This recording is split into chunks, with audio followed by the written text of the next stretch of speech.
চাচা বাড়িঘর তো সাজানো কেন, হেনা কোথায়? একদিন সময় আসবে তোমার জীবনে, হয়তো তুমি এসে বলবা, চাচা বাড়িঘর তো সাজানো কেন, হেনা কোথায়?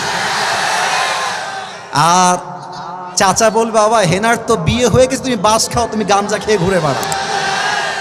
এটা আমি তোমাদেরকে মন প্রাণ থেকে বলছি, যুবক ভাইরা অলওয়েজ মাথায় রাখবা, পুরুষ মানুষ যতদিন টাকা কামাই করতে পারে সবার কাছে প্রিয় থাকে, আর যেই দিন থেকে টাকা কামাই বন্ধ হয়ে যায় আপন মানুষগুলো সব পর হয়ে যায়।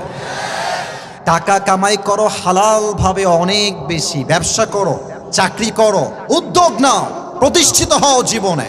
যদি মায়ের কাছে সেরা সন্তান হতে চাও, যদি বাবার কাছে সেরা সন্তান হতে চাও, যদি তুমি তোমার স্ত্রীর কাছে সেরা স্বামী হতে চাও, যদি তুমি তোমার সন্তানের কাছে সবচেয়ে প্রিয় বাবা হতে চাও, তুমি যদি বোনের কাছে সবচেয়ে প্রিয় ভাই হতে চাও, টাকা কামাই করা ছাড়া কোনো গতি নাই যুবক ভাইরা। বলো বলো বলো।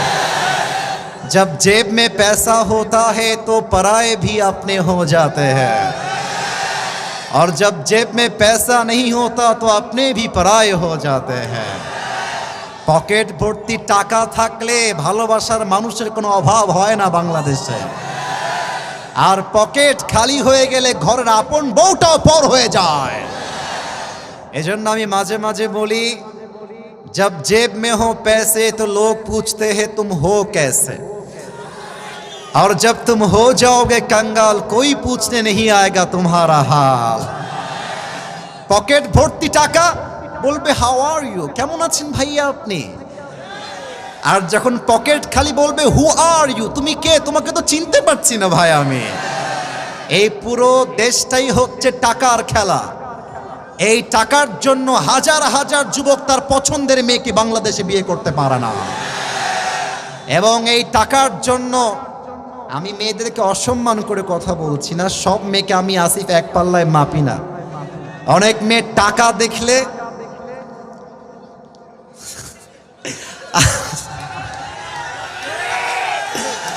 টাকা দেখলে আর সরকারি চাকরি দেখলে টাকলার সঙ্গ বিয়ের পিড়িতে বসে যায় না, এমন মেয়ে তো বাংলাদেশে নাই।